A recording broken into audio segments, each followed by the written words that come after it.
A gente preparou uma arte para mostrar para vocês os apagões mais graves dos últimos anos aqui no Brasil. Vamos ver. A gente começa pelo Amapá, em 2020, quando a principal subestação do estado pegou fogo e afetou o fornecimento de energia em 13 dos 16 municípios. Quase 800 mil pessoas ficaram 10 dias sem eletricidade. Em março de 2018, todas as regiões do país foram afetadas por um apagão por conta de uma falha na linha de transmissão ligada à usina hidrelétrica de Belo Monte, no Pará, que não suportou um aumento de carga. 70 milhões de pessoas foram afetadas. Em fevereiro de 2011, uma falha na subestação que fica na divisa de Pernambuco com a Bahia deixou 47 milhões de pessoas sem energia por várias horas, em todo o Nordeste, à exceção do Maranhão. Em novembro de 2009, houve falha de 3 linhas de transmissão da usina binacional de Itaipu. Quase 90 milhões de pessoas ficaram sem energia no Brasil e no Paraguai. E um dos maiores blackouts da história foi registrado em março de 1999. 10 estados e o Distrito Federal ficaram sem fornecimento à noite. Ao todo, 76 milhões de pessoas foram afetadas. Uma sobrecarga do sistema foi apontada como o motivo.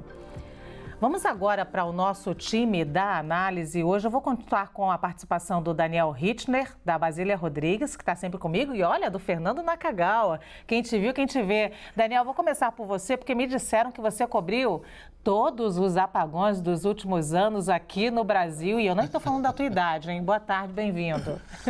Boa tarde, Lu. Boa tarde a todos. Não me entrega não, por favor, tá? Mas, olha, Lu, na verdade é por aí. Eu estava até levantando os dados mais recentes aqui. Tivemos no ano passado 42 apagões no Brasil e só neste primeiro semestre de janeiro a junho de 2023, mais 15 apagões blackouts, né? São sinônimos, formas de dizer.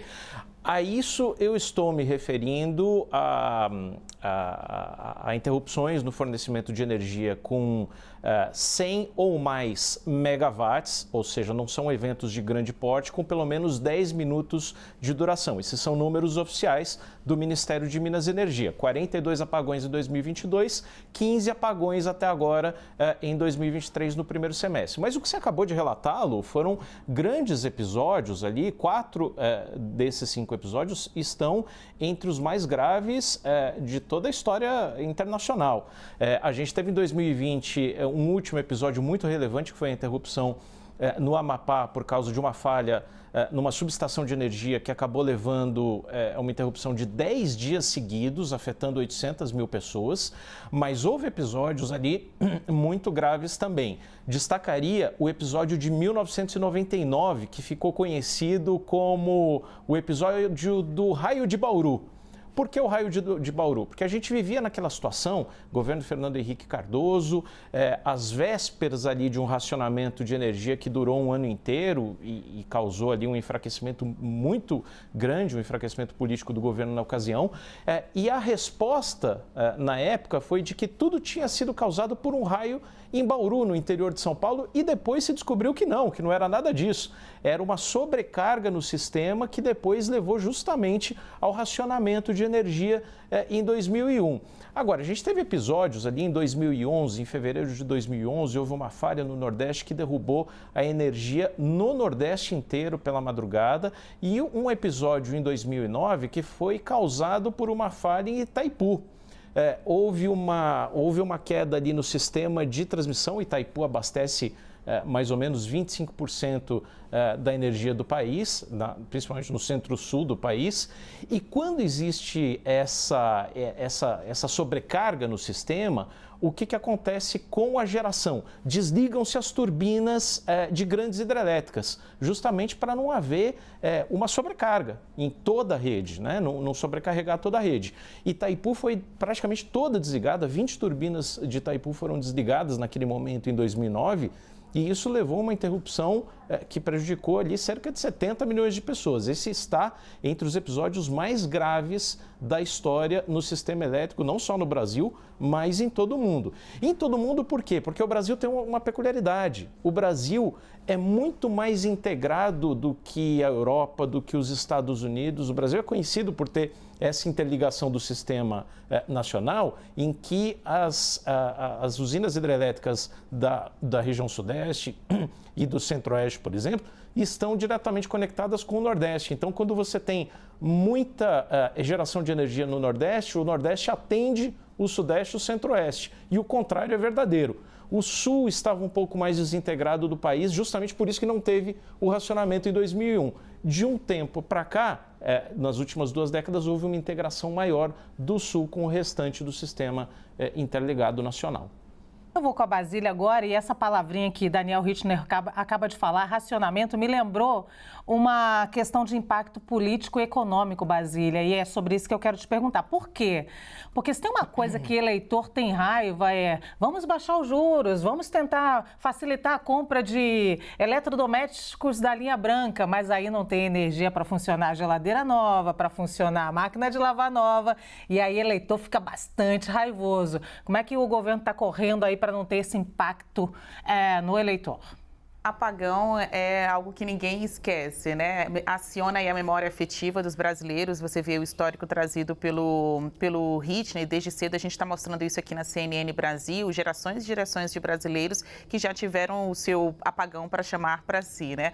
Aqui no estúdio da CNN em Brasília, daqui a pouco você vai ouvir o seu debatedor, José Eduardo Cardoso, e quando o Richtner falou do raio de Bauru, ele logo lembrou e riu aqui, porque realmente está muito vivo na memória das pessoas um país tendo que lidar com o problema do racionamento e do apagão. Tanto é que desde cedo, ouvindo interlocutores do governo, eles nem quiseram falar dessa palavra apagão. Era um blackout, inclusive de grande porte, como manifestou a ANEEL, pegou aí todos os estados brasileiros, com exceção de Roraima, porque é um estado que tem uma particularidade, está fora do Sistema Nacional de Energia Elétrica, então só por isso que lá não faltou luz, porque compra energia da Venezuela, tem outras fontes de geração de energia elétrica, mas para todo o Brasil, hoje, este problema colocou todos os estados brasileiros numa mesma página, de norte a sul do país, sendo que o norte e nordeste foram os mais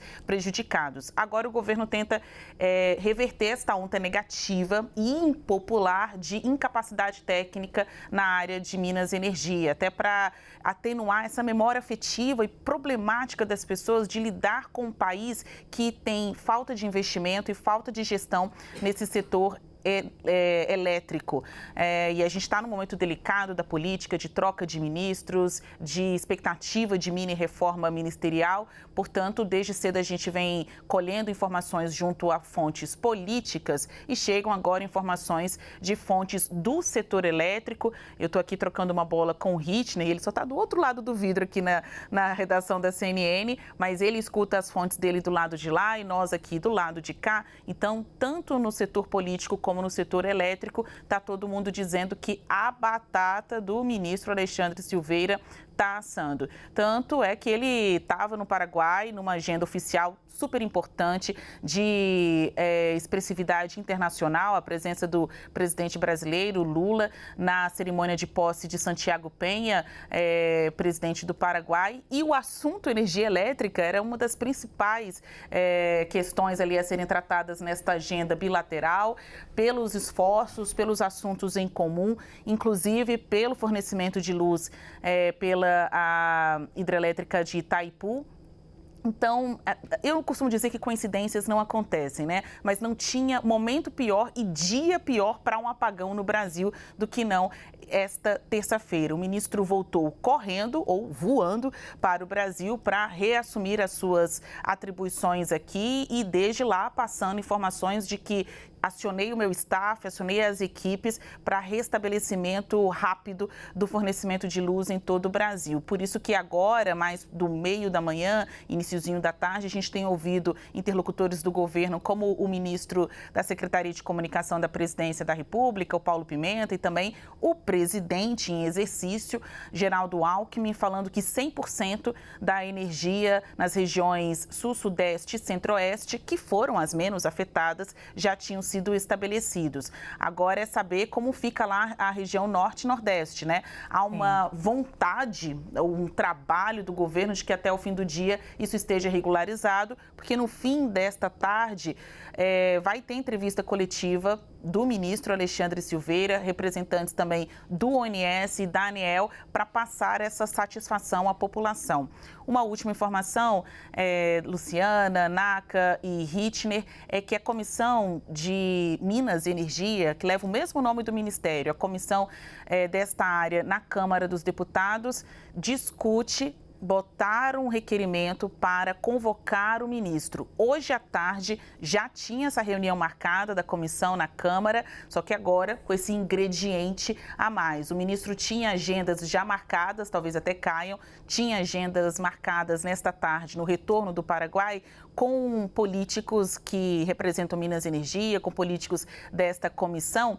E agora é saber se, no lugar de uma agenda, ele vai ser obrigado a ir à Câmara para dar esclarecimentos. Hoje, mais cedo, falei com integrantes desta comissão que entraram em contato com as geradoras, com as distribuidoras, para tentar encontrar o ponto de problema. Por que a gente está neste apagão?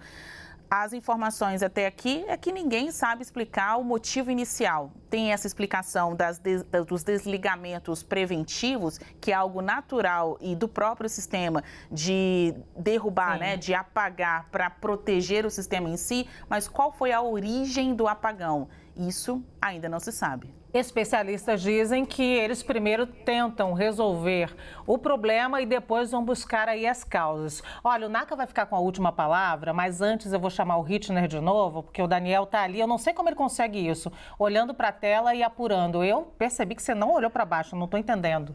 Fala, diga, informação nova. Mas ainda depois eu vou levar bronca, porque fiquei mexendo no celular enquanto a gente está ao vivo, viu, Lu? Vou levar bronca dele mesmo. Muito bem, vai lá então. Olha, eu estava conversando agora há pouco, Lu, com fontes do setor elétrico, não são informações oficiais vindas do governo, mas as informações que têm chegado pelo setor elétrico são as seguintes. Teria havido um problema na interligação, isso está na nota do Operador Nacional do Sistema Elétrico, um problema na interligação norte-sudeste. Existem duas hipóteses que estão investigando, um problema ali em Xingu e outra possibilidade em Imperatriz, no Maranhão. O que estava acontecendo naquele horário, 8h31 da manhã?